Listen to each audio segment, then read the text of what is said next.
One electron is 1.6 into 10 to the power -19। बड़ी line छोटी line बड़ी लाइन छोटी लाइन, इलेक्ट्रॉन्स BTS नहीं होता।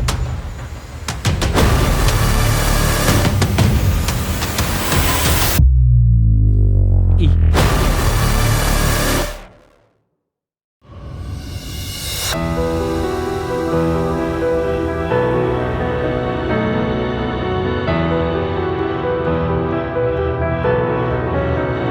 उसके लिए हमारा काम, पहला कर्तव्य, हमारा पहला कर्म क्या होगा? V = IR करना। क्या करना? V = ये मामू बना रहे हैं अपने, छोटा सा पेन है, इधर से करंट डाला, यहाँ निकल जाएगा फट से। सीधा सीधा नहीं बोल रहे कि रजिस्टिविटी चाहिए।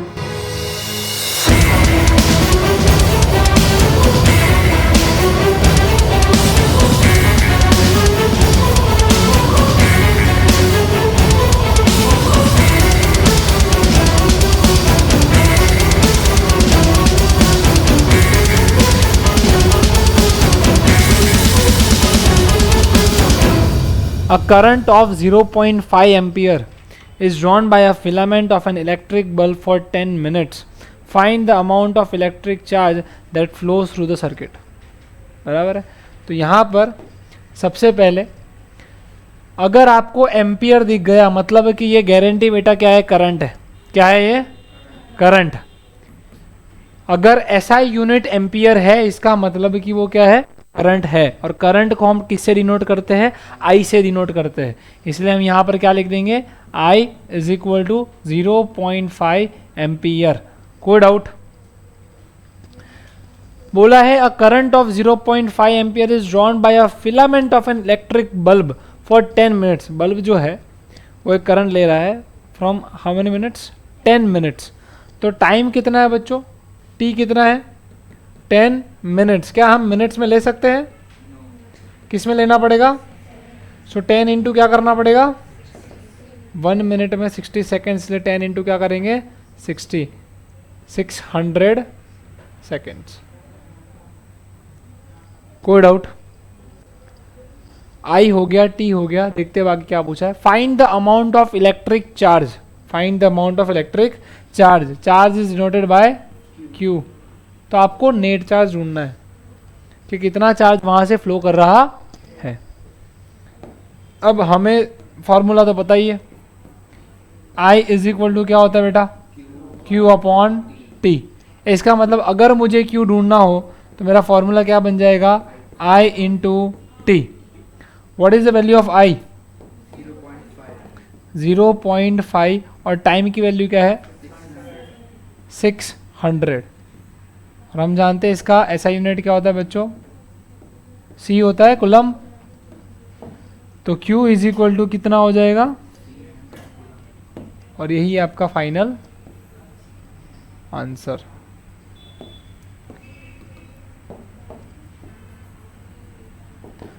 था ना इजी? लल्लू पंजू सवाल था बच्चों, ये कुछ नहीं था इसमें, सिर्फ I = Q/T यूज़ करना था। Simple and sweet. Is that clear? अब आप क्या करो, अपने नोटबुक के लास्ट पेज पे जितने भी हम फार्मूला यूज़ करें, जैसे कि इसमें हमने मेन फार्मूला जो यूज़ किया वो था I = Q/T।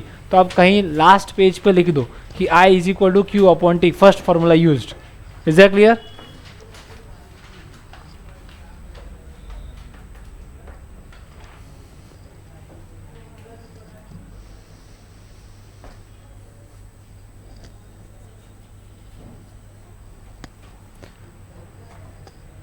चलते हैं अगले सवाल पर।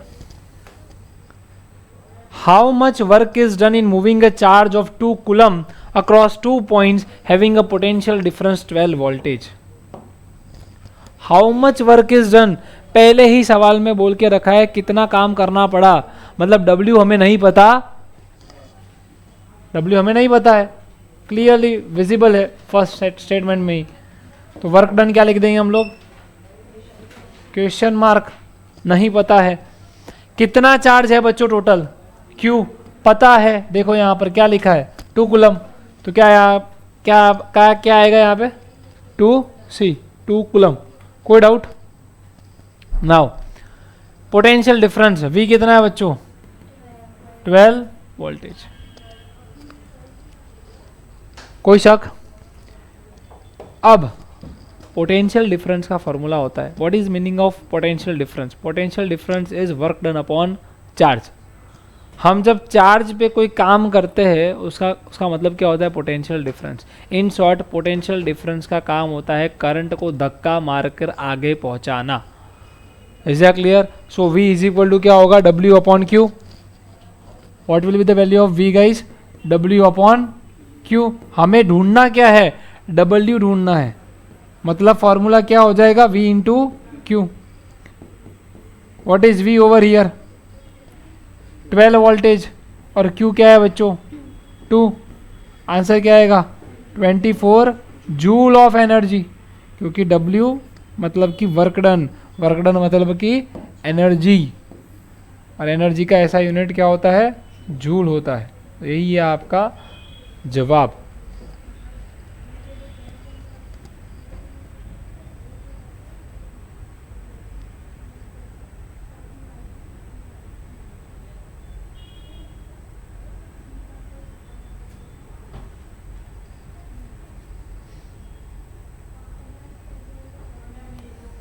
आगे बढ़े. How much current will an electric bulb draw from a 220 voltage source? पहले तो जैसे ही बोले कि how much current will an electric bulb draw from a 220 voltage. 220 voltage मतलब पोटेंशियल डिफरेंस कितना दिया हुआ है हमें?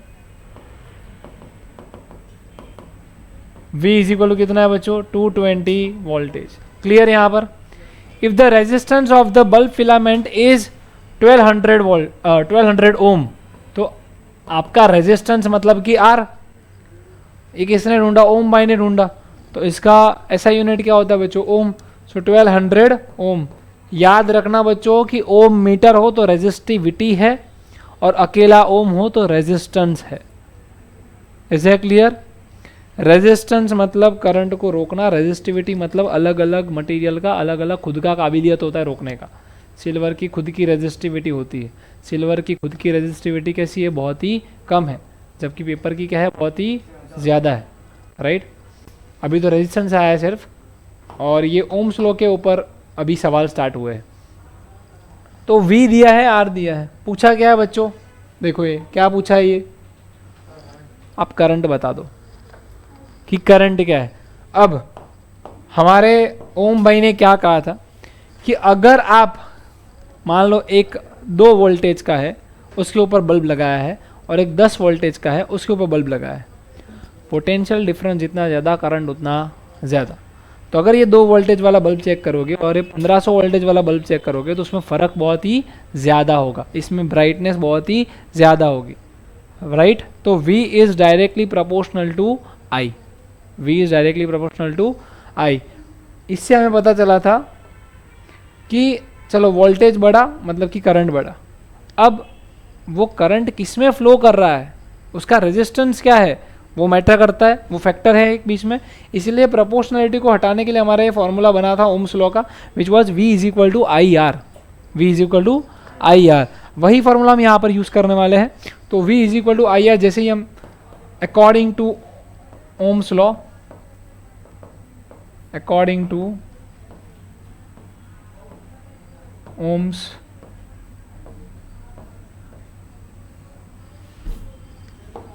क्या मिलेगा बेटा? V is equal to I into R. What is the value of V? 220 is equal to I कितना है? नहीं पता है. R कितना है? 1200 वोल्टेज है. I क्या हो जाएगा? 220 अपॉन 1200. बच्चों आपकी शक्ति दिखाने का समय आ गया है. फटाफट बताओ. 22 डिवाइडेड बाय 120 करेंगे तो आंसर क्या आएगा? 0.18 एम्पियर. कोई शक? ये हो गया आपका पहले का आंसर. एक चीज सॉल्व हो गई. अब देखते हैं दूसरा क्या पूछा इन लोगों ने.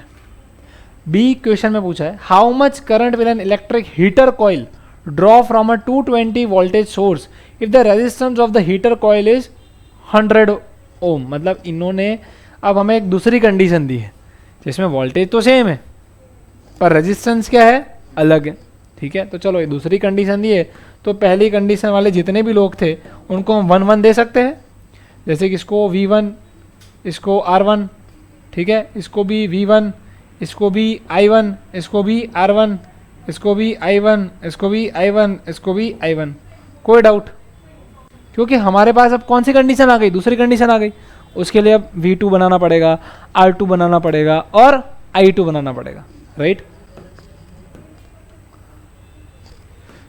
चलो मैं आपको इसके लिए 1 मिनट दे रहा हूँ, आप ट्राई करो इसको करने का। ठीक है, 1 मिनट है आपके पास, फटाफट सॉल्व करो।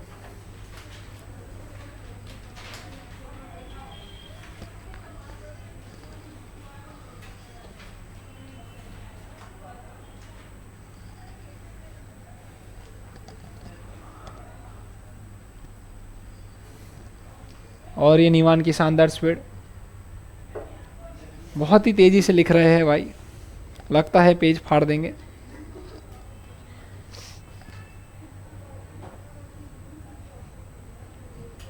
वाह क्या चकड़ा पड़ गया वो, ग्रेट।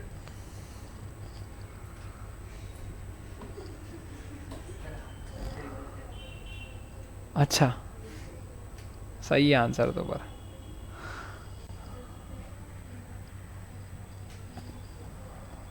आरव चिंतित होते हुए।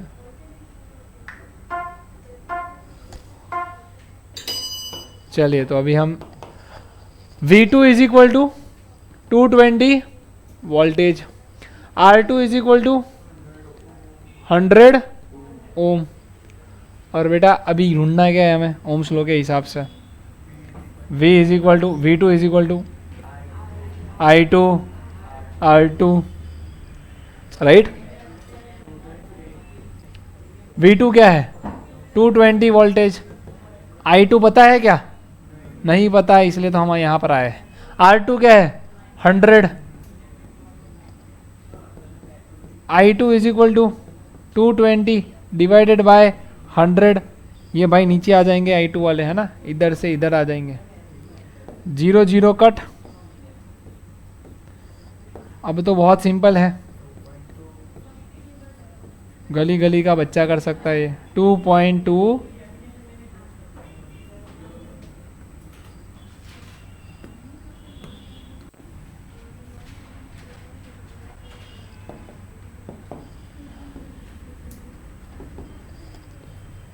डन गाइज,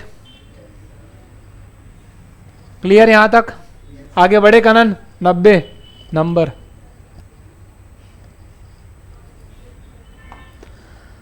फिफ्थ, अच्छा फोर्थ, ये थर्ड था। The potential difference between the terminals of an electric heater is 60 voltage. चलो जो मिला सही हम लिख लेते हैं पहले।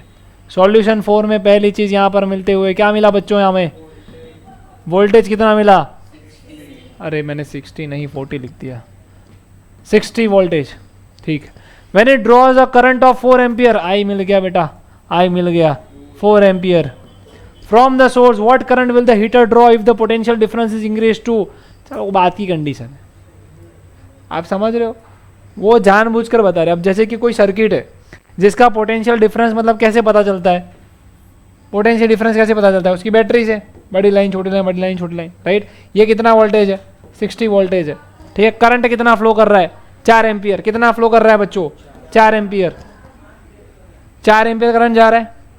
अब वो क्या पूछ रहे, what current will the heater draw अगर इसका वोल्टेज बढ़ाया तो। पर ये ढूंढने के लिए हमें एक चीज और ढूंढनी पड़ेगी कि इसमें रेजिस्टेंस कितना है। रेजिस्टेंस बदल बदल नहीं करता है सर्किट के अंदर, आप समझ रहे हो। तो हम पहले क्या करेंगे, इस सर्किट का रेजिस्टेंस ढूंढ लेंगे। उसके लिए हमारा काम, पहला कर्तव्य, हमारा पहला कर्म क्या होगा, V is equal to I R करना। क्या करना, V is equal to I R करना, ओम जी के प्रसाद को यूज करना। तो V इज इक्वल टू क्या करेंगे, आई आर। V भगवान की कृपा से 60 दिया हुआ है, I यहाँ पर 4 लेते हुए, और R R है, तो R इज इक्वल टू क्या आ जाएगा बेटा 60/4। जब हम इसको काटा काटा काटा काटा करेंगे तो क्या मिलेगा अपने को, 15 ओम। Ohm ohm ohm ohm. कोई doubt? Clear up to here? अब क्या करने वाले हैं? सेकंड कंडीशन आ गई अब तो। अब V2 बनाने वाले हम। V2 कितना बनाने वाले हैं? 120 वोल्टेज। I तो बेटा सेम रहेगा। I क्या रहेगा? वही रहेगा जो पहले हुआ करता था, 4 एम्पियर, राइट। R भी वही रहेगा, नहीं I नहीं रहेगा वही, I वही नहीं रहेगा, R वही रहेगा। R2 क्या रहेगा? R1 is equal to R2, मतलब R क्या रहेगा? 15 ओम। कोई शक यहाँ पर? रेजिस्टेंस और वोल्टेज, वोल्टेज वो लिया जो प्रश्न में दिया, रेजिस्टेंस वो लिया जो पहली कंडीशन में मिला। क्लियर यहाँ तक? अब क्या लेंगे हम लोग? I2, वो ढूंढना पड़ेगा अपने को। I2 के लिए किसके पास जाएंगे? ओम्स लॉ के पास। तो V2 is equal to I2 R। कोई डाउट यहाँ पर? तो बेटा I2 इज इक्वल टू क्या बन जाएगा? V2 upon R। I2 is equal to क्या हो जाएगा बेटा? V2 क्या होता है? V2 120 अपॉन R कितना है? 15। क्या आएगा आंसर बेटा? 8 एम्पियर। ये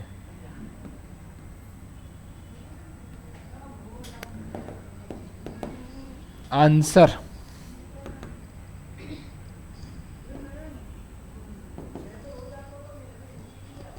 कोई शक?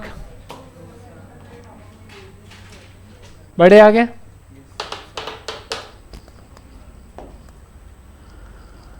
नेक्स्ट सवाल है हमारे पास। Resistance of a metal wire of length 1 metre is 26 ohm. Resistance of a metal wire, पहले तो मेटल वायर है, एक वायर है,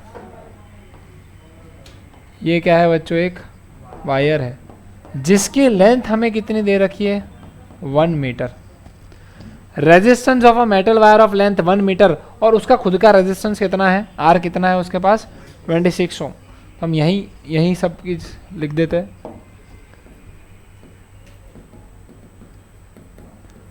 L is equal to 1 metre, R is equal to बेटा कितना हो जाएगा? 26 ओम। बोला है एट 20 डिग्री सेल्सियस टेम्परेचर। कभी पढ़ा हमने पूरे चैप्टर में कहीं पर भी? T आया कहीं पर? अभी तक नहीं आया है, ठीक है। T अभी तक टेम्परेचर कभी भी आया नहीं है। तो फॉर्मूला नहीं है, सिर्फ सबको सताने के लिए, आपको हैरान करने के लिए सब दिया है कि 20 डिग्री सेल्सियस पे, ठीक है। ये गुमराह करने के लिए दिया है आपको। If the diameter of the wire is 0.3 mm, diameter ये जरूरी है, जब फॉर्मूला देखेंगे तब पता चल जाएगा। डायमीटर कितना दिया है? 0.3 mm। अपने को मीटर के बिना संतुष्टि मिलती नहीं है, mm लेकर हम नहीं जा सकते आगे। ऐसा यूनिट mm नहीं है, मीटर है। तो मीटर में करने के लिए सबसे पहले 1 सेंटीमीटर में 10 mm, 1 सेंटीमीटर में 10 mm। तो mm से सेंटीमीटर में जाना हो तो 0.3 डिवाइडेड बाय 10 सेंटीमीटर। कोई डाउट यहाँ तक? अब मुझे सेंटीमीटर से कहाँ जाना हो? मीटर में जाना हो। तो 1 मीटर में कितने सेंटीमीटर? 100 सेंटीमीटर। तो मैं क्या करूँगा? इसको वापस डिवाइड करूँगा किससे? 0.3 अपॉन 10 इंटू 100। ये क्या हो जाएगा? मीटर। कोई शक? अब मैं क्या करूँगा? मुझे बस इसको अच्छे से साइंटिफिक नोटेशन में रख देना है। तो हम नीचे यहाँ लिख देते हैं 0.3 वैसे का वैसा रहेगा, इंटू बेटा ये कितने जीरोज है? 3। ये तीनों के तीनों जीरो ऊपर जाएंगे तो माइनस हो जाएंगे। यस और नो? आया समझ में? और इस पॉइंट को मैं यहाँ से यहाँ शिफ्ट कर दूँ आगे की तरफ, इसको बड़ा बना दूँ, तो मुझे माइनस करना पड़ेगा पीछे। 3 into 10 to the power -4 metre. ये मुझे मिल गया। समझ में आया? अगर 0.3 है, जिसको भी साइंटिफिक नोटेशन नहीं पता चल रहा है, वो बेटा ऐसे कर लिया करो। 3/10 इंटू 10 टू द पावर -3 हो गया। ये क्या है? 10 टू द पावर 1 है। ऊपर जाएगा तो क्या हो जाएगा? माइनस हो जाएगा।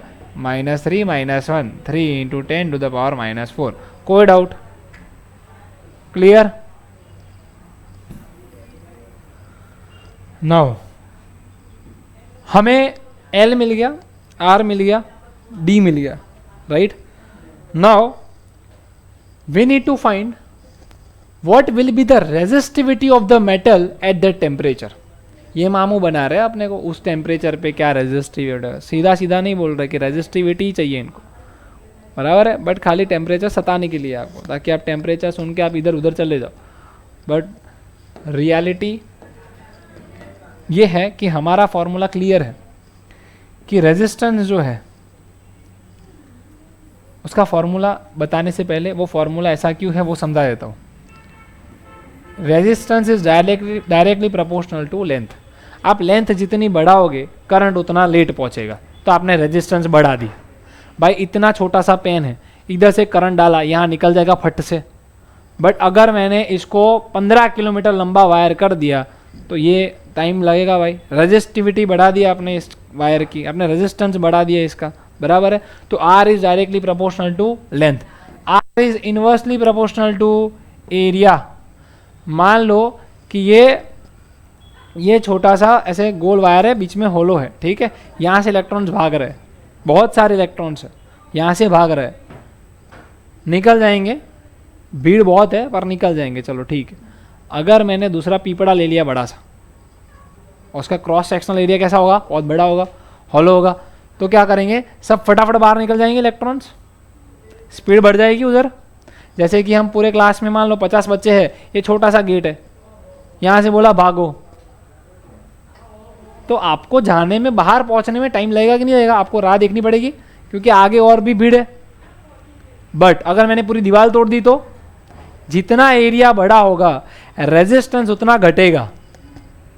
समझ में आ रहा है तुम लोगों को? अगर पतला वायर होगा तो वहाँ पे स्पीड ऑफ करंट क्या होगा? स्लो होगा. बट अगर मोटा वायर होगा तो स्पीड ऑफ करंट क्या होगा? ज़्यादा होगा. पतला वायर होगा तो रेजिस्टेंस बहुत ज़्यादा होगा, मोटा वायर होगा तो रेजिस्टेंस बहुत ही कम होगा. सो रेजिस्टेंस बढ़ेगा अगर एरिया घटेगा, रेजिस्टेंस घटेगा अगर एरिया बढ़ेगा. सिंपल है. तो ये हमें पता था. बट इसके साथ एक और चीज़, एक और फैक्टर अफेक्ट करता है, वो है वायर का मटेरियल. कौन सा यूज़ कर रहे हो आप कौन सा मटेरियल ऑफ वायर यूज़ कर रहे हो? क्या आप सिल्वर यूज़ कर रहे हो? चलो तेज़ रहेगा वो चीज़. क्या आप कॉपर यूज़ कर रहे हो? तो उसमें अलग आएगा. Understood? Depends on the person, ऐसा बोलते हैं. वैसे इसमें depends on the wire, depends on the conductor. तो यहाँ पर क्या हो जाएगा? आर इज इक्वल टू क्या हो जाएगा बेटा? Rho L upon A. ऐसा फॉर्मूला बन के बाहर आया. Is that clear? So resistance equal to resistivity of the wire और the conductor into length upon area. Clarity? ठीक. तो यहां पर मैं वही फॉर्मूला यूज करने वाला हूं बेटा. तो ये इस तरीके से होगा. R is equal to rho L upon A. हमें क्या ढूंढना है? रो ढूंढना है हमें. ये इसको रो बोलते हैं, आर एच ओ बोलते हैं बेटा इसको, आर एच ओ, रो रो रो रो.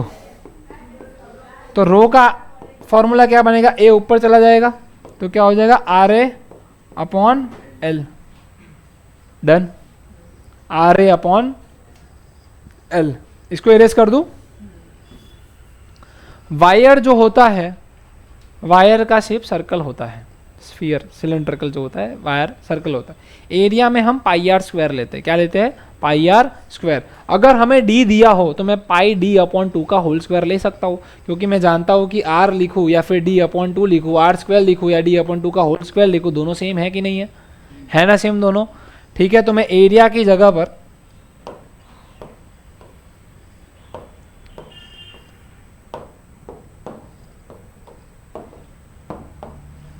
तो मैं क्या करूंगा? रो इज इक्वल टू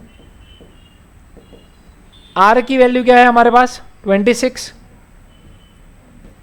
बेटा ए की वैल्यू क्या है? पाई है. फिर क्या है? डी अपॉन 2 है. डी क्या है हमारे पास?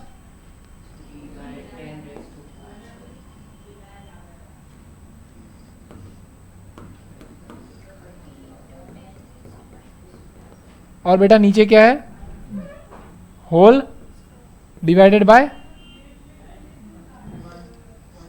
1। कोई doubt? This is what we have right now.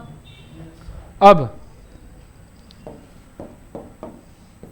रो का रो रहने देंगे, ए 1 को निकाल देते, भूल जाते, क्या फायदा है इसका वैसे भी, ठीक है। तो 26 इंटू क्या होगा यहाँ पर 22/7 इंटू 3 3 जा 9 into 10 to the power -8 divided by 4। नीचे 1 लिखने की जरूरत नहीं है। ओके, कोई डाउट? अब रो इज इक्वल टू 26 इंटू 22, इसको 2 2 जा 4 से काट सकते हैं, इसको 2 11 जा से, ऊपर वाला 1 यूज कर रहा हूं मैं, कर लो, ठीक। और ये क्या हो जाएगा 2 13 जा, कोई शक?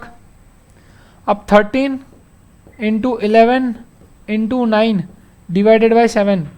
चलो अभी बच्चों की शक्ति इस्तेमाल करने का समय आ गया है। इसका निकाल के दिखाओ मेरे को। 13 इंटू 11 इंटू 9,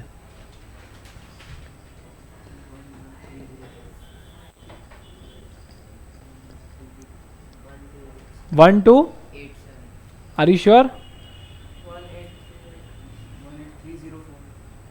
मैं कर लूँ उससे अच्छा 18, ठीक है, पर पॉइंट तो अभी नहीं आएगा बेटा। देखो यहां पर किसी ने 13 इंटू 11 इंटू 9 किया है, क्या आया बेटा? 1287। तो 1287 डिवाइडेड बाय 7 बाकी होगा, राइट? वो करिए, क्या आ रहा है बेटा अभी? 183 बेटा 7 से काट रहे, 183.8 इंटू 10 टू द पावर -8, ठीक है बेटा। पॉइंट इधर लेके जाएंगे तो 1.838 इंटू क्या हो जाएगा 10 टू द पावर -6 बचेगा सिर्फ। अब 838 है, उससे अच्छा मैं क्या लिख सकता हूँ 1.84 इंटू 10 टू द पावर -6। बेटा इसका जो यूनिट है, ऐसा यूनिट वो क्या है? ओम मीटर है। क्या है इसका ऐसा यूनिट? ओम मीटर है। क्यों है? क्योंकि आर का मतलब RA/L फॉर्मूला जो है वो आर का ऐसा यूनिट होता है ओम, इसका होता है मीटर स्क्वायर, नीचे लेंथ होती है मीटर, तो मीटर मीटर कट जाता है और आपका ऐसा यूनिट क्या बन के आता है? ओम मीटर। कोई डाउट? रेजिस्टिविटी का ओम मीटर होता है, रेजिस्टेंस का ओम होता है। क्लियर?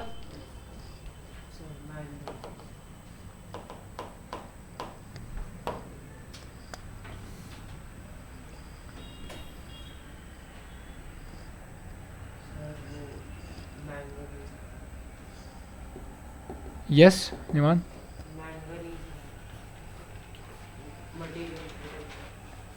हाँ ओके। अब इसमें एक और सवाल पूछा है, यूजिंग टेबल 12.2, आपके टेक्स्ट बुक में एक टेबल दे रखा है, उसमें से प्रेडिक्ट करना है कि ये मटेरियल ऑफ द वायर कौन सा है। तो मटेरियल ऑफ द वायर जो ये है दैट इज मैंगनीज। क्या है? मैंगनीज।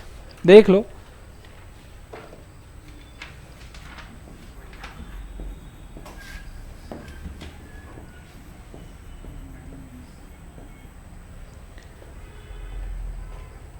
मैंगनीज का 1.84 इंटू 10 टू द पावर -6 दिया हुआ है अंदर, दिख रहा है सबको?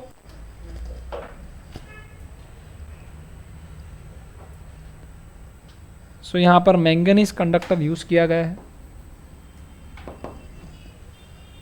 क्लियर बच्चों यहां तक? कोई शक? ठीक।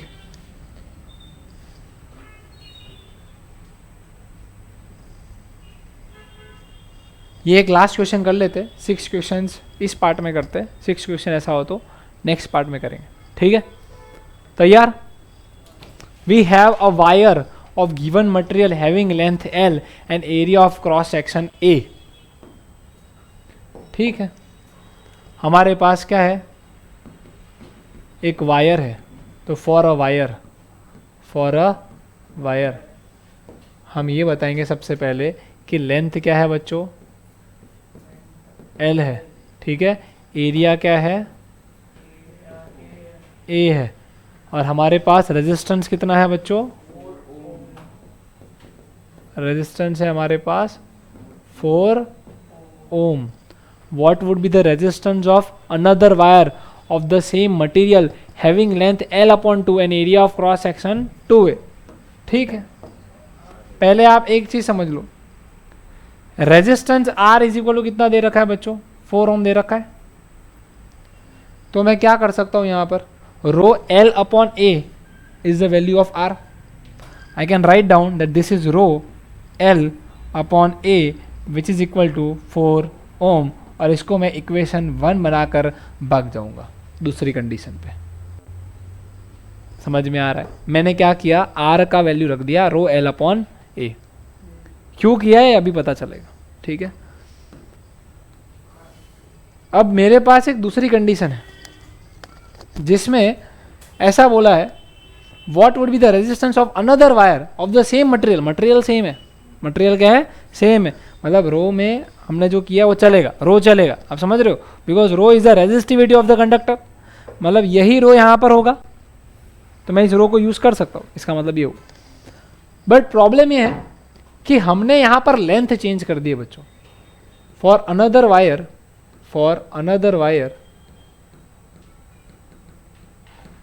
वी हैव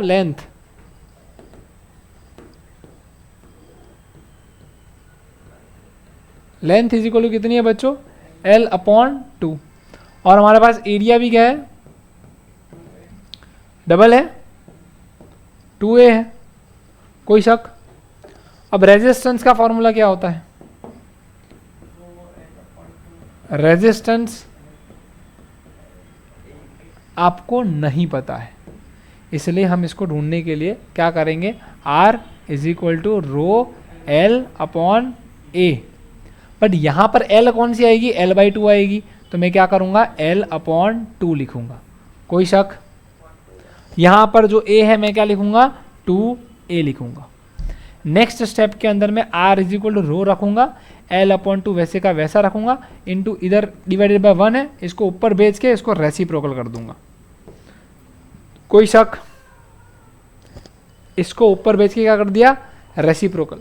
तो इसका मतलब अब R क्या बन जाएगा, रो L upon 4a. Done guys. अब मैं ऐसा कर सकता हूं कि मैं इसमें से 1/4 को अलग कर सकता हूं, तो R इज इक्वल टू 1/4 जुदा कर दूंगा, यहां से 1/4 मैं उधर अलग ले लूंगा. अंडरस्टूड. और बची हुई जो चीज़ें है रो L अपॉन A वो वैसे का वैसा लिख दूंगा. आ रहा है समझ में. अब मुझे तो पहले से पता था कि नहीं पता था कि रो L अपॉन A क्या है रो L अपॉन A 4. तो मैं यहाँ पर क्या लिख सकता हूँ, R is equal to 1/4 into 4 ohm. 4 क्या हो जाएगा, कट जाएगा. आंसर क्या आएगा बच्चों, R is equal to 1 Om.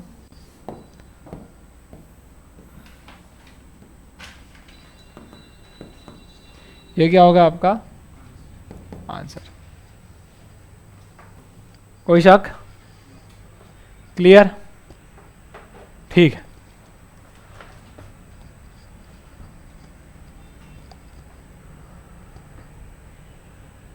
We are taking the break of 3 minutes and then we will continue the session.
बंद कर दो।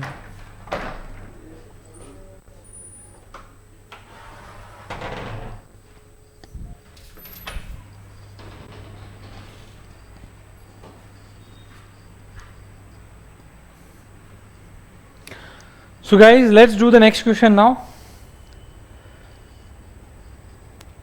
नेक्स्ट सवाल कह रहा है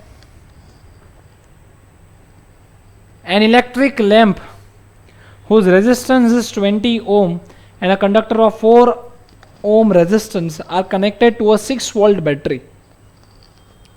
6 वोल्ट का बैटरी है यहाँ पर और 4 ओम का रेजिस्टेंस है connected to a 6 volt battery. Calculate the total resistance of the circuit. Solution 7. बेटा टोटल रेजिस्टेंस ढूंढने के लिए पहले जो दिया है वो लिख देते हैं. इलेक्ट्रिक लैंप, ये लैंप जो है बेटा वो वहाँ पे लैंप जो दिख रहा है दैट इज ऑफ 20 ओम. ये 20 ओम का है, ठीक. एंड अ कंडक्टर ऑफ 4 ओम, ये भी है हमारे पास रेजिस्टेंस के तौर पर. हमारे पास दो रेजिस्टर्स है, हम दोनों के नाम लिख देते हैं. R1 इज इक्वल टू लिख देते हैं 20 ओम एंड R2 का लिख देते हैं 4 ओम. ठीक है. अब R1 हो गया 20 ओम, R2 हो गया 4 ohm. Now they are connected to a 6 volt battery, मतलब कि V भी हमारा फिक्स है विच इज 6 वोल्टेज. ठीक. बट पहले सवाल के हिसाब से हम लिख देते हैं अभी तो कि भाई A में तो हमें टोटल रेजिस्टेंस ही ढूंढना है. तो टोटल रेजिस्टेंस जो होगा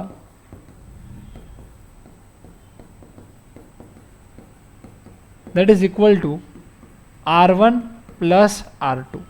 मतलब कि capital R is equal to R1 plus R2. What is the value of R1? It is 20. What is the value of R2? It is 4. So हमारे पास टोटल रेजिस्टेंस बन के आता है 24 ohm. Is that clear? Now second point जो है that is the current through the circuit. Current ढूंढना है. आप सभी लोगों को मैं 2 मिनट दे रहा हूं. Try to find it out, otherwise I am going to help you. 2 minute है बच्चों.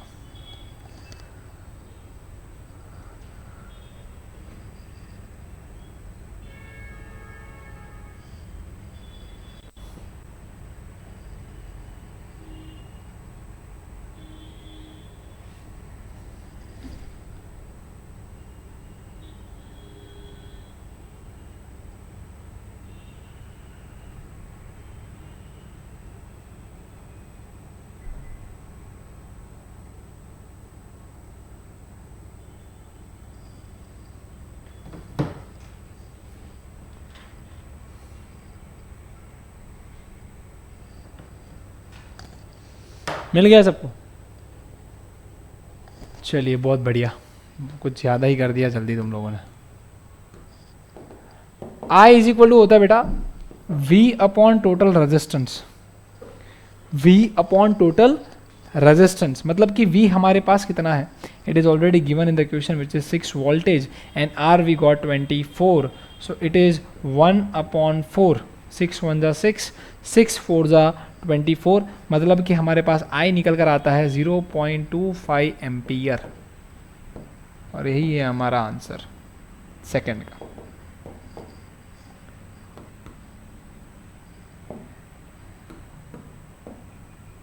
और ये है हमारा आंसर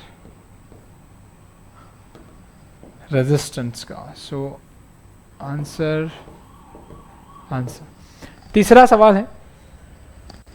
तीसरा सवाल है हमारे पास कि भाई the potential difference across the electric lamp and conductor. उन्होंने ऐसा बोला है कि आप पोटेंशियल डिफरेंस ढूंढो, इलेक्ट्रिक लैंप का अलग ढूंढो और कंडक्टर का अलग ढूंढो. अब देखो इलेक्ट्रिक लैंप का पोटेंशियल डिफरेंस ढूंढने का मतलब है बेटा यहाँ पर एक रीडिंग दिखाता है. अगर आप यहाँ पर वोल्ट मीटर लगाओगे इलेक्ट्रिक लैंप के यहाँ पर तो आपको एक रीडिंग दिखाएगा. यहाँ पर भी अगर आप पोटेंशियल डिफरेंस का वोल्ट मीटर लगाओगे तो यहाँ पर भी एक अलग रीडिंग दिखेगा. ठीक है. उन्होंने बोला ये V1 भी ढूंढो आप और V2 भी ढूंढो. ठीक है. अब यहाँ पर ढूंढने के लिए वी हैव टू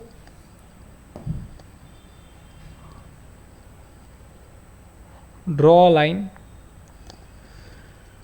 हाँ ड्रॉ तो करनी पड़ेगी, सी हमें ढूंढना है राइट। सो बेटा सबसे पहले हम जानते हैं आई तो इधर कितना घूम रहा है, आई फिक्स है, आई जो घूम रहा है यहाँ पर दैट इज 0.25 एम्पियर ही घूम रहा है, ठीक है। अब सी ढूंढने के लिए we have to use the formula of potential difference, as we all know V is equal to total current upon total resistance. But यहाँ पर हम इसकी बारे में बात करने वाले हैं, तो मैं R1 लूँगा, क्योंकि मुझे अभी ये अगर मैं ढूंढ रहा हूँ V1 का ढूंढ रहा हूँ, इलेक्ट्रिक लैंप का ढूंढ रहा हूँ मैं, ठीक है, तो मैं R ये जो 20 ओम माना था हम वो लेंगे विच इज़ R1, तो V1 के लिए हम R1 लेंगे, ठीक है। अब V1 के लिए R1 जब ले रहे हैं, बिकॉज वोल्टेज 1 क्या है बच्चों हमारे पास, ये हमें ढूंढना है, और R1 क्या है हमारे पास, ये रहा R1, तो मैं R1 वाले को लूँगा यहाँ पर, ठीक है। अब I know V1, okay I know I, तो फिर दैट इज़ 0.25 इंटू R1 यहाँ पर दिया हुआ है 20, सो 0.25 इंटू 20, इसको मैं 1/4 कर देता हूँ ताकि इजीली हो जाए, विच इज़ 5 वोल्टेज। तो V1 आपको मिल गया 5 वोल्टेज, और यही बन जाएगा आपका फाइनल आंसर। जबकि अगर आपको V2 ढूंढना है, फिर V2 में हमें क्या करना पड़ेगा बेटा, IR2 करना पड़ेगा, IR2 करना पड़ेगा। I अगेन हम जानते हैं बेटा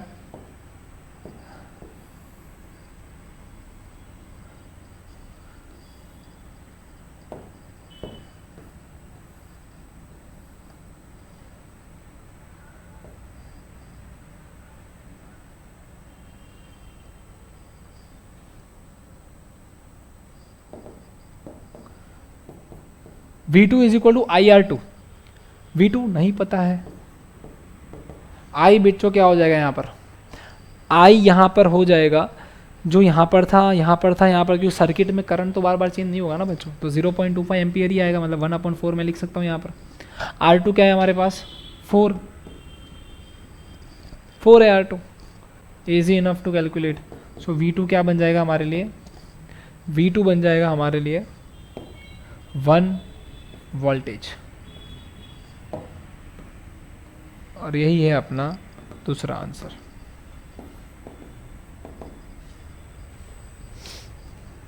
लिख लीजिए।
चलिए आगे बढ़ते हैं अब नेक्स्ट सवाल पे, which is in the circuit diagram given in figure 12.10, suppose the resistors R1, R2 and R3 have the values 5 ohm, 10 ohm, 30 ohm, ठीक है मैं लिख देता हूँ साथ साथ में ऊपर। हाँ क्या दिया हुआ है, R1 कितना दिया हुआ है, 5 ओम, R1 है हमारे पास 5 ओम, ठीक है। R2 है हमारे पास 10 ओम, हम लिख देते हैं 10 ohm, and R3 we have 30 ohm which is 30 ohm. कहाँ करें, पिछड़ा में मज़ा नहीं आएगा, नीचे लिख देते हैं, वोल्टेज समझ लेगी पब्लिक। चलिए तो 5 ohm, 10 ohm, 30 Om, R1, R2 and R3 मैंने लिख दिया है, have the values of 5 ohm, 10 ohm, 30 ohm respectively, which have been connected to a battery of 12 voltage. Battery है 12 वोल्टेज की भाई, 12 वोल्टेज। कैलकुलेट करना है करंट थ्रू ईच रेजिस्टर। बच्चों हमें एक एक रेजिस्टर का ढूंढना पड़ेगा करंट। कोई बात नहीं है, ओम्स लॉ जिंदाबाद, ओम्स लॉ जिंदाबाद। चलिए, तो सबसे पहले हम जानते हैं कि V1 का हमें ढूंढना है। मान लो अब ओम्स लॉ के हिसाब से अगर V वोल्टेज है तो वोल्टेज तो एक ही रहने वाला है बेटा, चेंज नहीं होने वाला है। पैरेलल सर्किट है, वोल्टेज वही रहेगा, ठीक है। अब चेंज क्या होने वाला है, I करंट अलग अलग जगह पे अलग अलग जाएगा, I1, I2 और I3 बेटा पढ़ा था हमने ये चीज़। ये हो गया I1, ये हो जाएगा I2 और ये क्या हो जाएगा बच्चों, I3, ठीक है। तो हमें पता है कि पहले वाले केस के अंदर V इज इक्वल टू क्या होगा, I1 R1। अब मुझे पहले वाले का वोल्टेज ढूंढना हो, अरे पहले वाले का करंट ढूंढना हो, तो वोल्टेज अपॉन I1 बन जाएगा is equal to voltage upon R1। So I1 is equal to what is the value of voltage, 12 voltage divided by R1। R1 कितना दिया हुआ है हमें, देखो यहाँ पर ये कितना दिया हुआ है, 5 ओम दिया है, तो 5 लिखेंगे।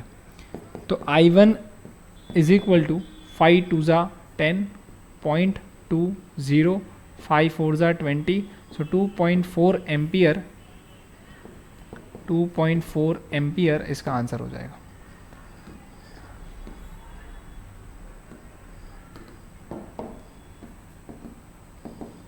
अब चलते हैं नेक्स्ट सवाल पे फटाफट।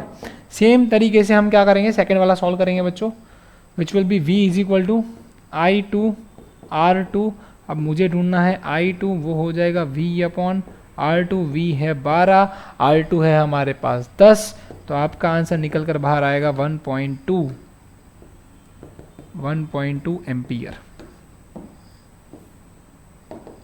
ये हो गया आपका सेकंड का आंसर, दूसरे रजिस्टर का। अब हमारे पास एक और चीज़ है ढूंढने के लिए, which is V is equal to I3 R3, ठीक है। अब बच्चों आप मैं चाहता हूँ कि आप ये खुद पॉज करके, वीडियो पॉज करके एक बार सॉल्व करने का ट्राई करो, आंसर आना ही चाहिए। आई होप आपने पॉज करके किया होगा, पॉज करके, पॉज करके सर, ठीक है। I3 इज इक्वल टू क्या होगा, V upon R3। V is again 12, R3 is 30। चलिए फटाफट बताइए क्या आएगा बेटा इसका आंसर।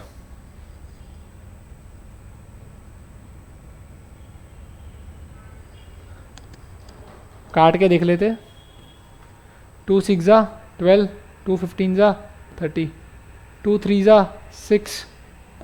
क्या सर 3 से करने का है, क्या गुंडा बनेगा तो। 3 2 ज़ा 6, 3 5 ज़ा 15, आंसर इज 2 अपॉन 5। इसको और काटेंगे, 0.4 एम्पियर मिल गया जवाब, 0.4 एम्पियर इसका जवाब आ रहा है, ठीक। तो हमें एक चीज़ क्लियर हो गई बेटा, I1 से कितना करंट जा रहा है, तो I1 से 2.4 एम्पियर करंट जा रहा है। 2.4 एम्पियर का मतलब 2.4 कूलम्स पर सेकेंड वहाँ से ट्रैवल कर रहे हैं, ठीक है। यहाँ पर 2.4 कूलम का मतलब 1 कूलम में 6.25 into 10 to the power 18 electrons होते हैं। अब समझ लो 2.4 का मतलब 2.4 into 6.25 into 10 to the power 18 electrons वहाँ से ट्रैवल कर रहे हैं। I2 की बात करें तो I2 से कितना करंट जा रहा है बेटा, I2 से जा रहा है 1.2 एम्पियर और I3 से कितना जा रहा है 0.4 एम्पियर। डन, ठीक।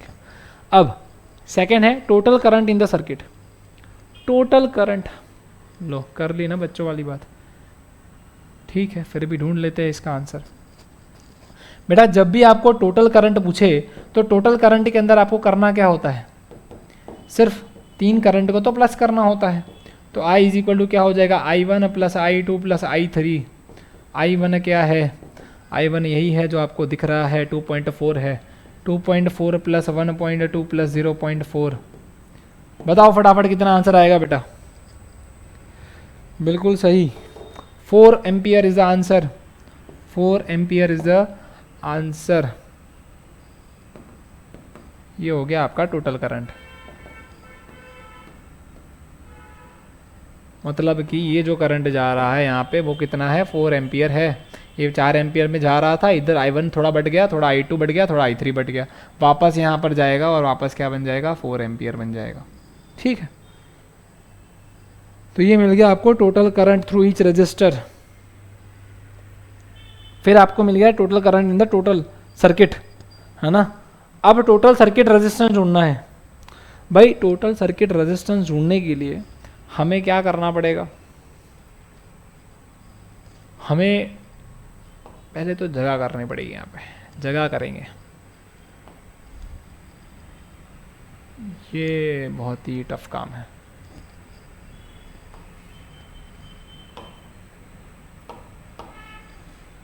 ओके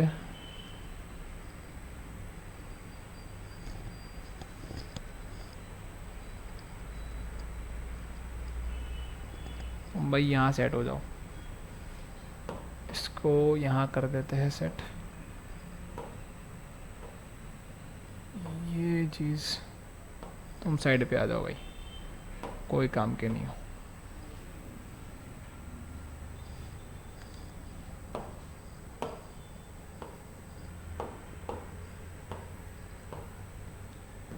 पीछे पीछे कोई है, पीछे तो देखो। चलिए इतनी जगह तो बहुत हो गई, कर लेंगे अपन जुगाड़ इसमें।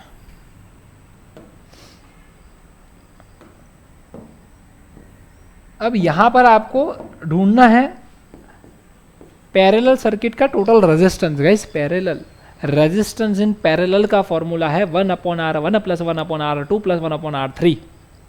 गली गली का बच्चा अभी जान चुका होगा 10th का, क्योंकि एंड मोमेंट चल रहा है, एग्जाम का समय आ चुका है, तो सब लोग जानते होंगे resistance in parallel is 1/R1 + 1/R2 + 1/R3। अगर आपको नहीं पता है तो मैंने अभी आपको बता दिया 1/R1 + 1/R2 + 1/R3।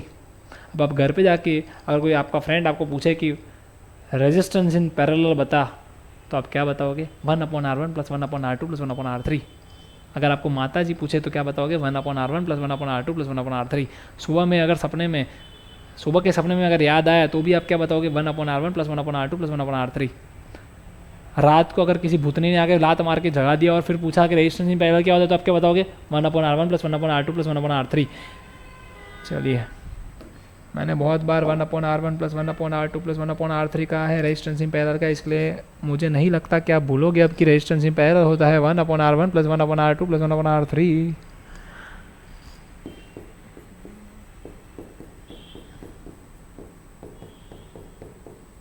चलिए ये हो गया 1/R1 + 1/R2 + 1/R3। और यहाँ पर अभी हम लगा देंगे यूनिट। अब मैं ना, मेरे पास जगह नहीं है, इसलिए मैं इसको इधर ही इरेज करके इधर ही वैल्यू डालेगा।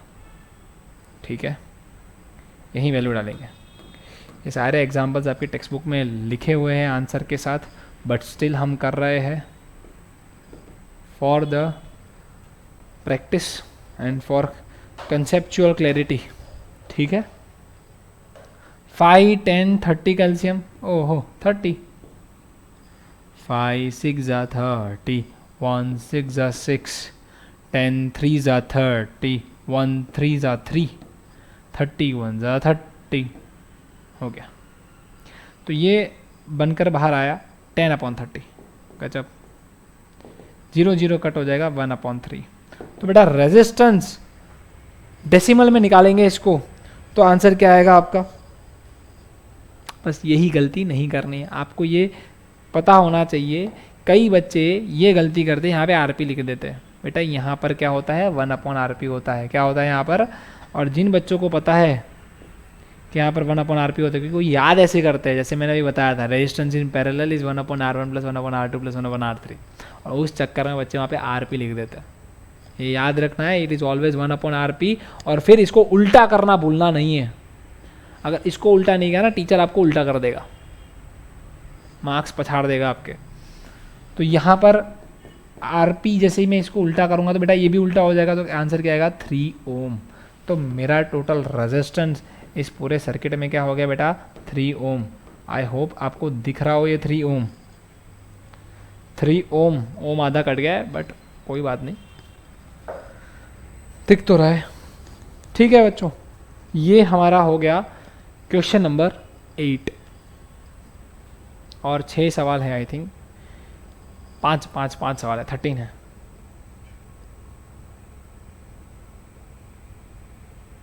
चलिए आगे बढ़ते हैं, 10th क्वेश्चन पे चलते हैं। यहाँ पर दिया हुआ है if in figure 12.12 R1 is equal to 10 ohm. R1 जो है बेटा वो कितना दे रखा है, 10 ओम का दे रखा है यहाँ पर। चलो ठीक है। R2 कितना दे रखा है बच्चों, 40 ओम। R2 कितना दे रखा है, 40 ओम। और दोनों किस में है बेटा, पैरेलली कनेक्टेड है। ये कैसे कनेक्टेड है, पैरेलली कनेक्टेड है। R3 कितना कनेक्टेड है, 30 ओम। R3 क्या है, 30 ओम। R4 क्या है बच्चों, 20 ओम। R4 क्या है, 20 ओम। R5 कितना है, 60 ओम। R5 है 60 ओम। 30 20 60 इस तरीके से दे रखा है। बोला है 12 वोल्ट की बैटरी है बच्चों। कितने वोल्ट की बैटरी है, 12 वोल्ट की बैटरी है। ऊपर दिया है 10 ओम, 40 ओम, 30 20 60। ठीक है, इस कनेक्टेड टू द अरेंजमेंट, इस अरेंजमेंट में इसको सेट किया गया है। कैलकुलेट करना है total resistance in the circuit. Total resistance in the circuit मतलब कि आपको ये ध्यान देना पड़ेगा कि यहां पर हम लोग 30 20 60 का पैरेलली कनेक्टेड करेंगे, राइट। अब जैसे कि मैं आपको बता देता हूं कि हम सब जानते हैं कि 1/RP क्या होता है बच्चों, 1/30 प्लस 1/20 प्लस 1/60। ठीक है, यही होता है। तो आप इसको सॉल्व करो, इसका निकालो, इसको भी सॉल्व करो, इसका भी निकालो, और फिर दोनों को ऐड कर दो। ठीक है, चलिए अभी सॉल्व करते हैं पहले इसको।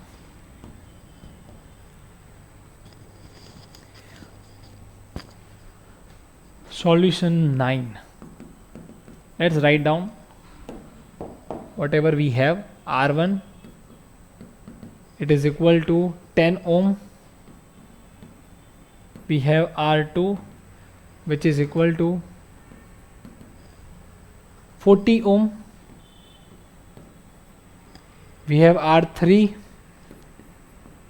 which is equal to 30 ohm. We have R4 which is 20 ohm, and we have R5 that is 60 ohm. ठीक है, हमारे पास इस तरीके से 5 रेजिस्टेंस दे रखे हैं बच्चों। हमारा कर्तव्य है इसको 2 टुकड़ों में गिन लेना। पहले R1 R2 का निकाल लेते हैं हम। चलिए, सो सबसे पहले our job is to find out 1/RP is equal to 1/R1 plus 1/R2 that is equal to 1/10 plus 1/40। और इसका आंसर ढूंढने के लिए मैं आपको देता हूं 1 minute please do it.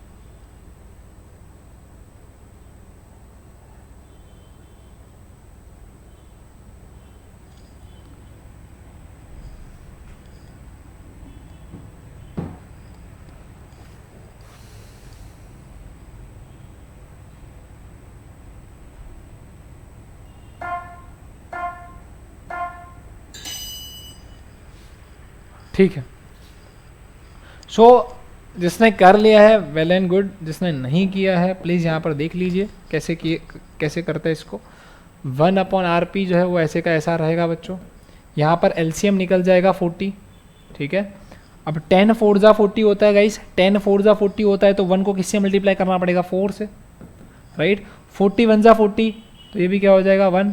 So 1 upon R P will be equal to 5 upon 40। इसको मैं सीधा कर दूंगा तो आर पी क्या बन जाएगा, 40 अपॉन 5, मतलब फिनाले जो होगा इसका that will be answer is 8 ओम।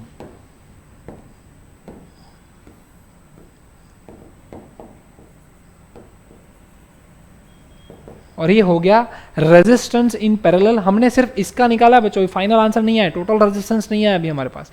ये RP1 आप ले सकते हो कि ये RP1 आ गया अपना, कि ऊपर वाला पैरेलल निकाल दिया हमने। अभी क्या निकालना है, अब दूसरा वाला निकालना है, ठीक है। तो अब हमारा टारगेट रहेगा कि हम 1 अपॉन RP2 निकाले, ये 1 निकाला हमने, ठीक है। 1 upon RP2 will be equal to 1 upon R3 plus 1 upon R4 plus 1 upon R5।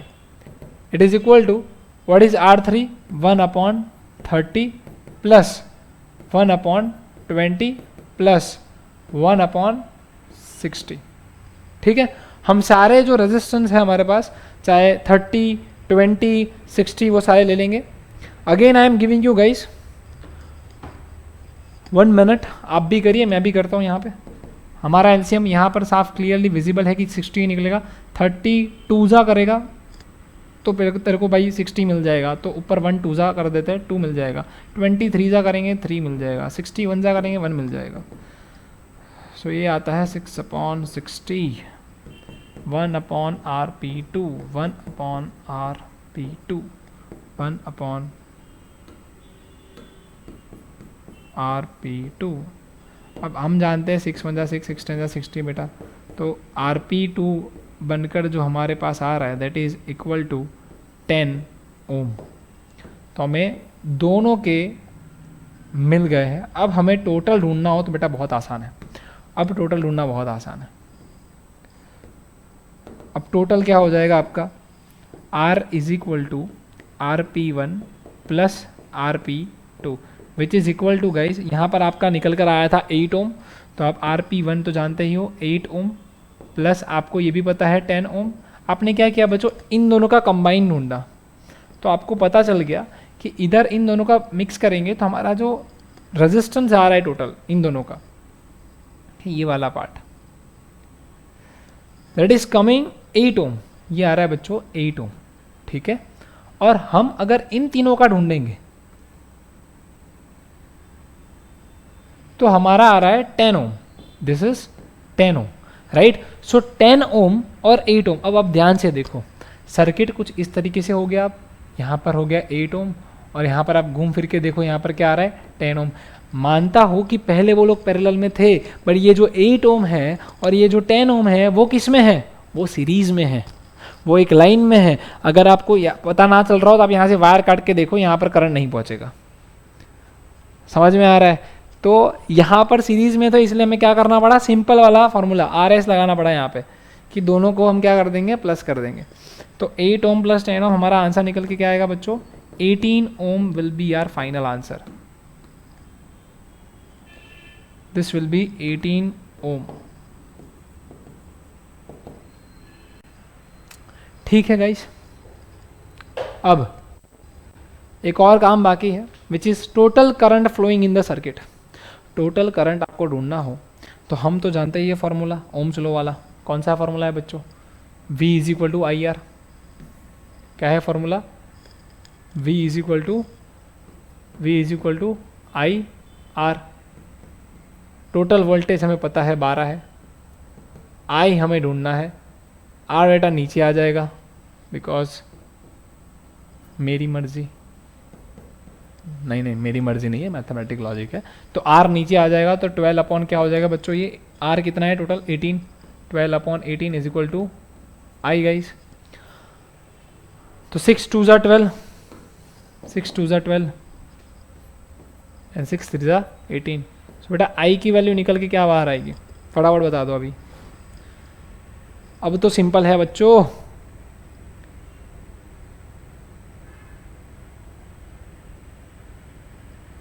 बिल्कुल सही, 0.67, क्योंकि 66 आएगा इसलिए 0.67 राउंड ऑफ करके हम ले लेते हैं. This is our total current.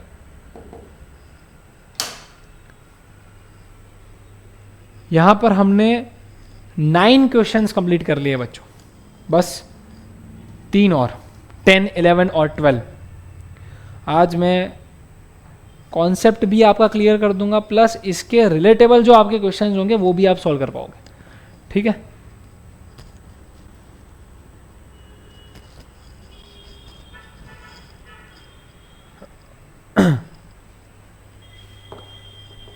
चलिए तो चलते हैं नेक्स्ट स्लाइड पे, which is 10. An electric iron consumes energy at a rate of 840 watts. देखो अभी चेंज हो रहा है, अब वॉट्स वाला कॉन्सेप्ट आ रहा है, पावर वाला कॉन्सेप्ट आ रहा है बच्चों. Power is always equal to potential difference into current. P is equal to V I. P is equal to V I. Vodafone India नहीं है बच्चों, ये है voltage into current, potential difference into current, product of potential difference and current. यहाँ पर we already have 840 watts when hitting is at the maximum rate and 360 watt when hitting is at the minimum rate. The voltage is 220. What are the current and the resistance in each case? हमें दोनों case में ढूंढना है कि इसमें current कितना है बच्चों और रेजिस्टेंस कितना है. अब ये ढूंढने के लिए हमें सबसे पहले करंट का फॉर्मूला यहाँ से क्या डिराइव होगा बताइए. Exactly I is equal to क्या बन जाएगा बच्चों, P अपॉन V. तो I is equal to P upon V. I is equal to power 840 है. हमारे पास पावर कितना है बच्चों, 840 वोल्ट्स है, और वोल्टेज कितना है 220 वोल्ट्स. 220 वोल्ट्स. ठीक है, इसको काटेंगे, 0 0 कट हो जाएगा. 2 11 जा 22, 2 2 जा 2 4 जा 8 एंड 2 2 जा 4. राइट. अब हमारे पास है 42 डिवाइडेड बाई 11. तो आई का एक वैल्यू मिलेगा बच्चों आपको. Please find the value of आई.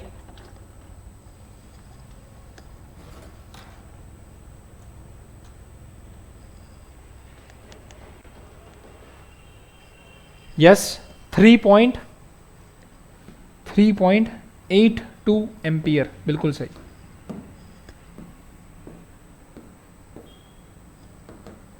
यह आपको मिल गया बच्चों, पहले केस का आई मिल गया.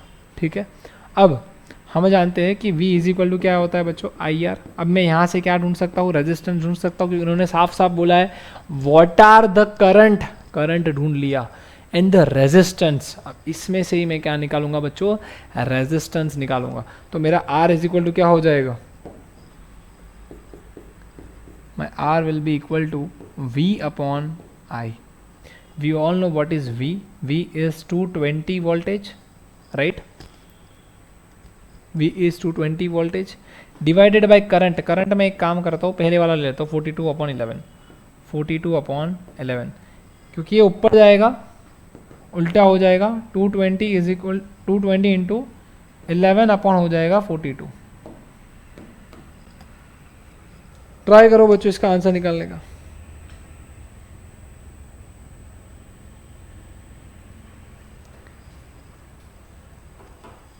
टू 2 जा 4, 2 1 जा 2. ठीक, मेहनत वाला हो गया ये तो. चलिए बच्चों 2 मिनट दे रहा हूँ मैं आपको, आराम से इसको सॉल्व करिए. 110 इंटू 11 करिए, उसको फिर डिवाइडेड बाई 21 करिए.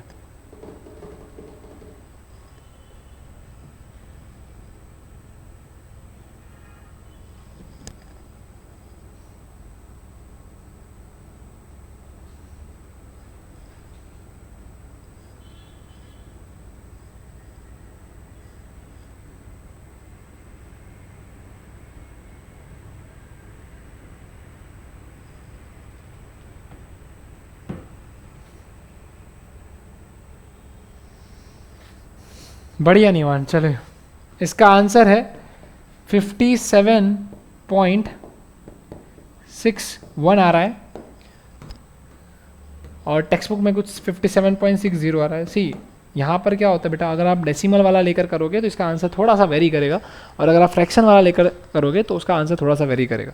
सो 57.61 is the answer of this resistance.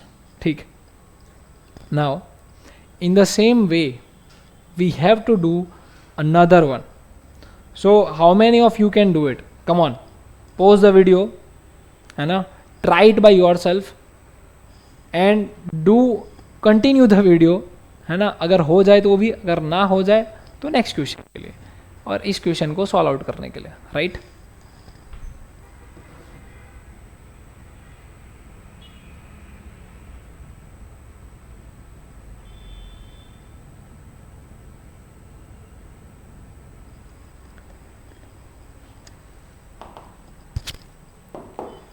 चलो ये P1 था, V हमने चेंज नहीं किया है, I1 चेंज हो रहा है, I1 V वही रहेगा, P1 I1 I1 I1 R1 V वही रहेगा, R1 V वही रहेगा, I1 क्यों कर रहे हैं, क्योंकि हम सेकंड कंडीशन बनाने जा रहे हैं। अब सेकंड कंडीशन ये कह रही है कि P2 जो दिया है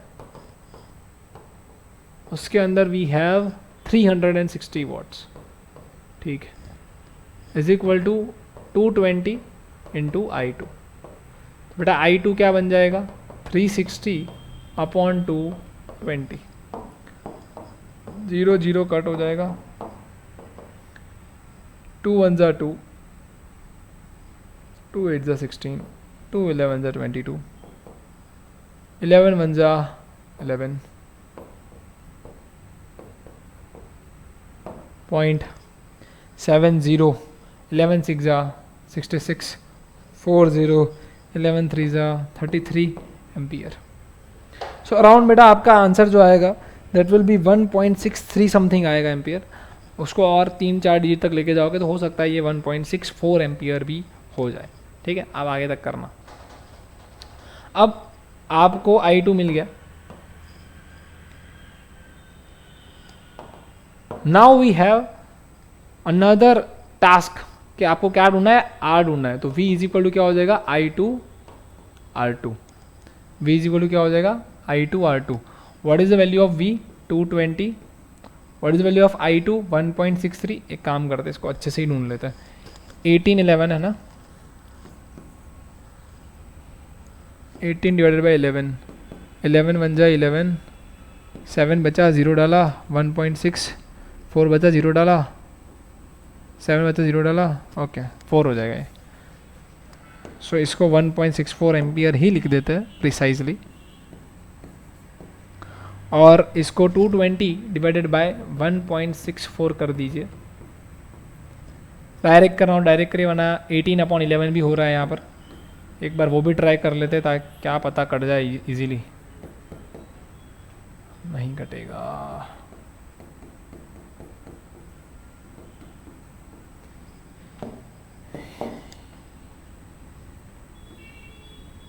टू 9 जा 2110, अगेन द सेम कंडीशन।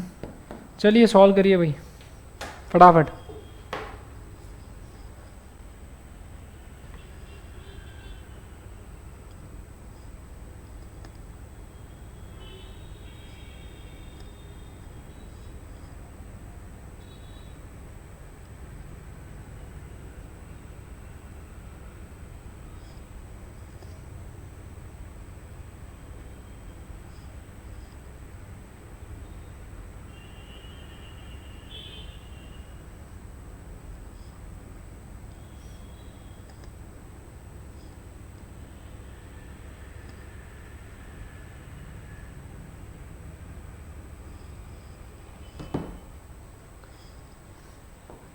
क्या आंसर आया बेटा, ओके। सो R2 का आंसर आ रहा है 134.44 कुछ आ रहा है बच्चों का। और मैं बता रहा हूँ आपको स्टिल कि अगर आप 220 डिवाइडेड बाय, हो सकता है शायद डायरेक्ट 1.64 ले तो इसका आंसर टेक्स्ट बुक जैसा आ जाए 134.14।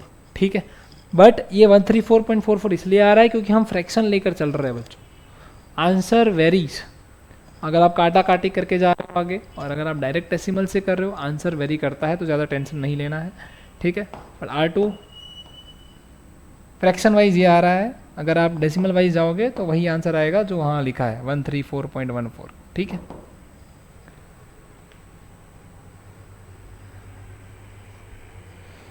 चलिए आगे बढ़ते हैं फिर हम लोग. नेक्स्ट सवाल है, क्योंकि इस सवाल में जितना था सब हमने कर लिया है. करंट भी ढूंढ लिया, रेजिस्टेंस भी ढूंढ लिया. 100 joule of heat are produced each second. लो H इज इक्वल टू क्या होता है बच्चों? सॉल्यूशन 11. हम सब जानते हैं H इक्वल टू होता है I square RT. Heat work done होता है एक तरह का, जूल. तो 100 जूल है तो H इज इक्वल टू पहले 100 जूल हीट ले लो आप, वो वर्क डन ही है अपने लिए. I स्क्वायर में I think current. Find the potential difference ढूंढना है. पोटेंशियल डिफरेंस ढूंढना है आपको. ठीक है. I स्क्वायर आई नहीं पता है आपको. R जो है दैट इज 4 ओम. R जो है that is 4 ohm. And we have T is equal to 1 second. ठीक. चलिए बच्चों 1 मिनट देता हूं मैं आपको सोचने के लिए, अदरवाइज ये भी हम करा देंगे. पानी वानी पी ले तब तक.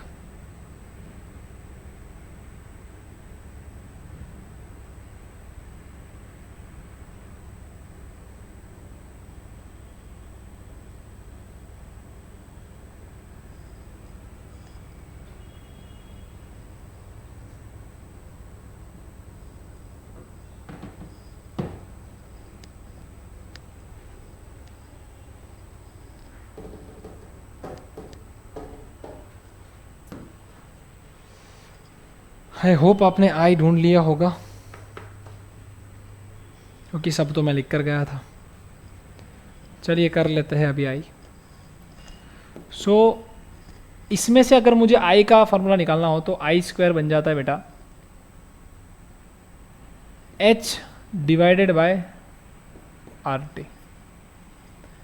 H divided by RT that is equal to I square is equal to what is the value of H? That is 100. What is the value of RT? 4 ones are 4, that is 4. And we all know 4 5 क्या हो जाएगा बेटा? अरे 425 क्या हो जाएगा? 100. So I square I is equal to root over 25, which means I is equal to 5 ampere. Answer आ गया बेटा, करंट मिल गया. Easy enough. ठीक है. और क्या पूछा है? Find the potential difference. अब ढूंढेंगे पोटेंशियल डिफरेंस. हम सब जानते हैं V इज इक्वल टू क्या होता है? I into R. V is equal to क्या होता है बच्चों? I into R. अब आप एक बात बताओ, अगर आपको पोटेंशियल डिफरेंस पता करना हो तो I पता होना चाहिए. क्या पता है? क्या आपको R पता है? खत्म हो गया बात. 4 इंटू 5 20. तो V इज इक्वल टू क्या हो जाएगा बेटा? I की वैल्यू 5 डालेंगे, R की वैल्यू कितनी डालेंगे? 4 डालेंगे. आंसर क्या आएगा बच्चों? V इज इक्वल टू 20 ओम. अरे ओम का वोल्टेज. ठीक है. सो हमने दोनों चीज़ ढूंढ ली है बच्चों. पोटेंशियल डिफरेंस ढूंढ लिया है.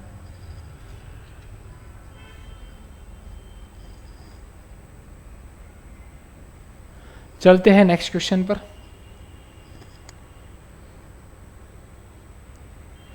अब वापस एक और पावर का सवाल, पर ये मुझे बहुत ही छोटा सवाल लग रहा है. Let's see. An electric bulb is connected to a 220 volt generator. बच्चे जान गए, V दिया है. द करंट इज 0.50 एम्पियर, मतलब है कि आई कितना दिया हुआ है बच्चों, 0.5 एम्पियर। ठीक है, what is the power of the bulb, power ढूंढना हो तो वी आई करना पड़ेगा। चलो फटाफट 30 सेकेंड है आपके पास, ढूंढ निकालो उसको, कुछ करना नहीं है, आधा कर देना है सिर्फ। चलिए फटाफट, चलो जिन लोगों ने ढूंढ लिया ठीक है, नहीं ढूंढा वो देख लीजिए, इंटू 0.5, इसका मतलब पावर इज इक्वल टू हो जाएगा बेटा 220 इंटू 1/2, आप पावर ले सकते हो 110 वॉट्स। ये हो गया आपका पावर आंसर, हक से। ठीक है गाइस, तो ये हमारा 11th के बाद 12th सवाल भी हो चुका है।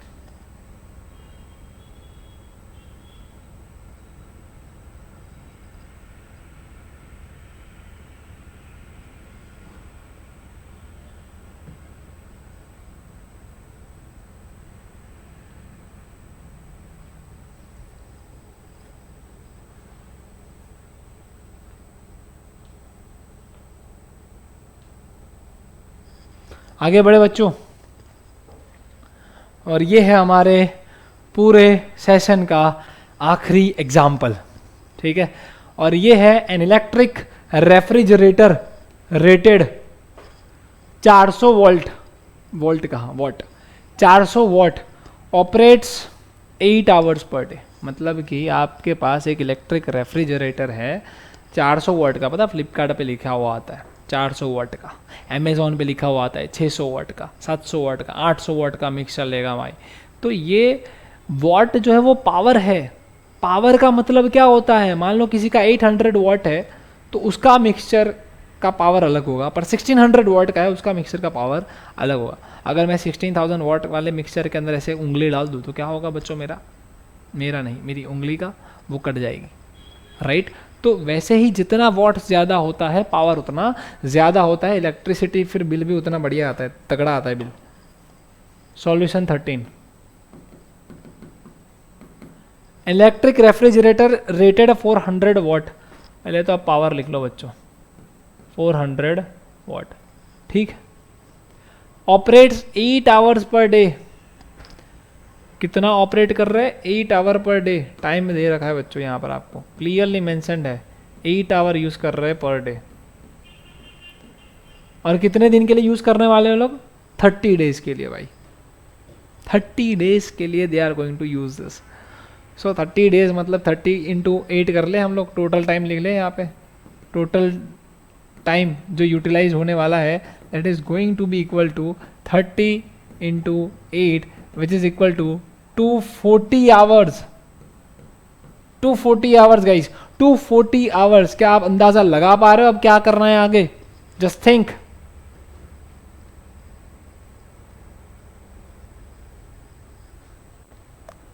अगर मैं चाहूं तो वॉट आवर निकाल सकता हूं बेटा। वॉट आवर मतलब टोटल कंजप्शन कितना होने वाला है वो अब हम निकाल सकते हैं, टोटल एनर्जी कंजप्शन। देखते हैं कैसे निकालेंगे। Total energy consumption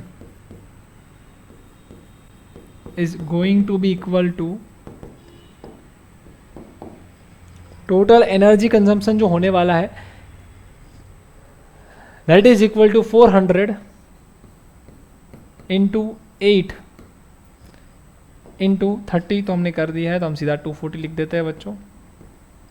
that is equal to 24 फोर्जा अगर हम करेंगे 96 आएगा बेटा, एंड पीछे 3 है तो 96,000 वॉट आवर्स यहाँ पर आपको मिल जाएंगे।